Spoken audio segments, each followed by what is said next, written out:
Bonjour tout le monde, je suis très contente de vous retrouver pour cette nouvelle vidéo.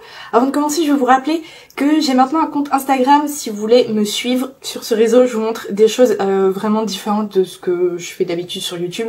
Donc voilà, je vous mettrai un lien dans les commentaires et dans la barre d'infos. Aujourd'hui, on va parler des bases au couteau.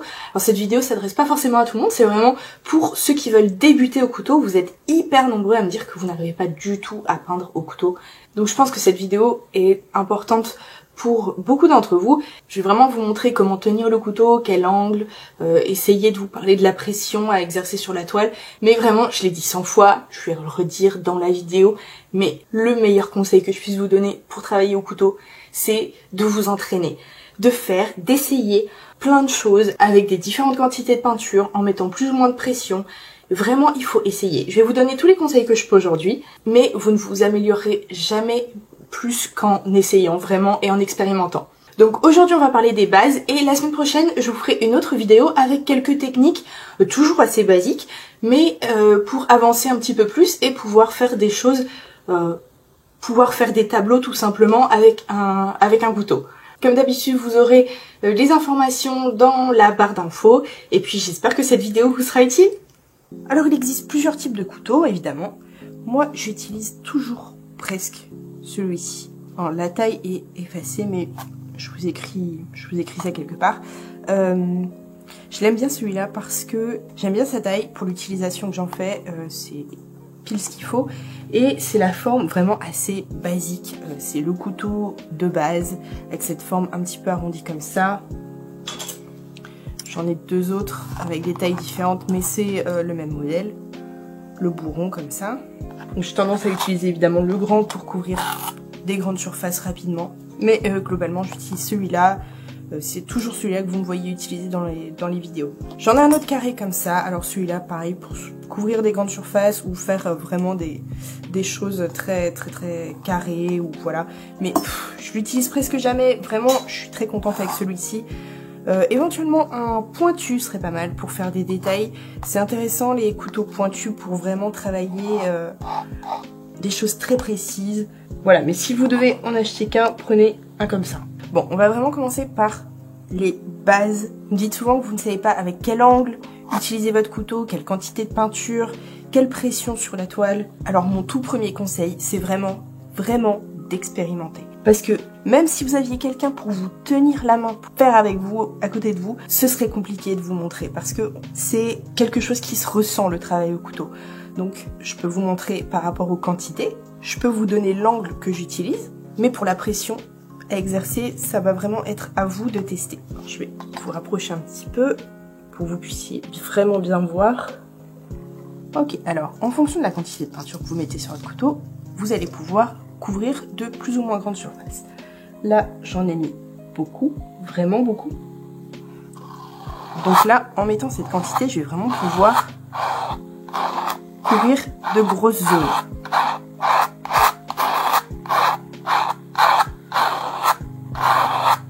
Vous voyez, si j'appuie sur le couteau, ça décolle la peinture et ça laisse voir la toile en dessous.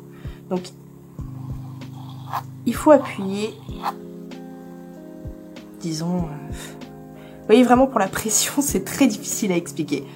J'appuie pas très fort, je touche ma toile, je gratte un peu mais je suis pas là à essayer de l'enlever non plus. Pareil, si je touche pas assez, je vais laisser des traces très épaisses, très couvrantes. Là, vous entendez que je touche même pas la toile, ça fait pas de bruit de couteau qui frotte la toile. Parce que j'effleure à peine pour laisser quelque chose de très couvrant. Alors, je vais récupérer ma peinture au fur et à mesure, sinon la moitié de mon tube va y passer. Pour l'angle à utiliser pour le couteau, alors je vais mettre de la peinture sur mon couteau, encore une fois une bonne quantité. Je vais commencer par poser mon couteau à... Ah, ça fait combien ça? 45 degrés peut-être? Ouais. Un demi-angle droit, un peu moins. Bon, allez, 40. Et à mesure que j'avance, je vais avoir de moins en moins de peinture sur mon couteau. Et du coup, je vais le pencher de plus en plus vers la toile. Pour continuer d'étaler ma peinture. Si je reste tout du long avec le même angle,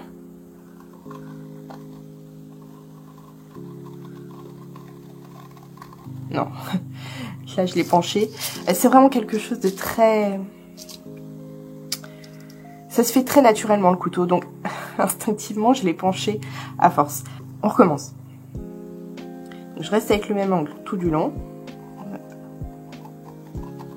Et voyez, alors qu'il reste de la peinture sur mon couteau, ma trace s'arrête. Tout simplement parce que la peinture ne touche plus la toile quand j'avance. Donc il faut vraiment pencher de plus en plus votre couteau jusqu'à arriver presque parallèle à la toile. Oh, j'ai pas parlé de la manière de tenir le couteau. Donc vous voyez, le couteau il a un angle comme ça, hein, pour que vous puissiez le tenir sans que votre main touche votre toile. Alors, il faut pas le tenir comme ça, trop serré, hein, sinon vous allez déjà, vous n'allez pas pouvoir l'atteindre. Mais pas non plus juste du bout des doigts comme ça, sinon vous n'aurez pas le contrôle nécessaire. Donc moi, la façon dont je le tiens, c'est que je serre avec mon petit doigt et je le prends comme ça, avec un doigt sur le dessus. Et donc c'est ce doigt-là qui appuie sur le couteau, qui met la pression. Mais voilà, tenez-le comme vous vous sentez confortable de le tenir. Et puis ça dépend un peu de ce que vous avez envie de faire, comment vous avez envie de l'utiliser. Si vous voulez faire une trace dans ce sens-ci, vous allez le tenir plus comme ça pour éviter de... Parce que si vous le tenez comme ça, vous allez devoir sacrément tordre votre poignet pour pouvoir atteindre. Donc en fonction de ce que vous voulez faire, vous allez éventuellement le tenir différemment. En fonction de comment votre main est faite aussi, ça dépend de vous aussi. Donc encore une fois, ça c'est une question de ressenti. Là je vous ai montré des choses avec des plutôt grosses quantités de peinture. On peut essayer en mettant moins de peinture. Voilà. Alors encore une fois, là il y a moins de peinture, donc je commence pas à 40-45 degrés. Je commence bien plus proche de la toile, presque parallèle à la toile, sinon votre peinture ne touchera pas votre toile, comme je vous l'ai montré avant. Et en faisant ça, vous allez couvrir donc de moins grosses quantités, de moins grosses surfaces de la toile. Mais vous allez pouvoir avoir des effets sympas comme ça, avec la trame, le petit quadrillage qu'il y a sur la toile. Et ça va accrocher seulement sur les parties les plus en relief de votre toile. On pourrait aussi mettre juste de la peinture au centre du couteau comme ça, et puis l'étaler en faisant des cercles. Et moins il y a de peinture sur mon couteau, plus ça laisse seulement des petites traces comme ça.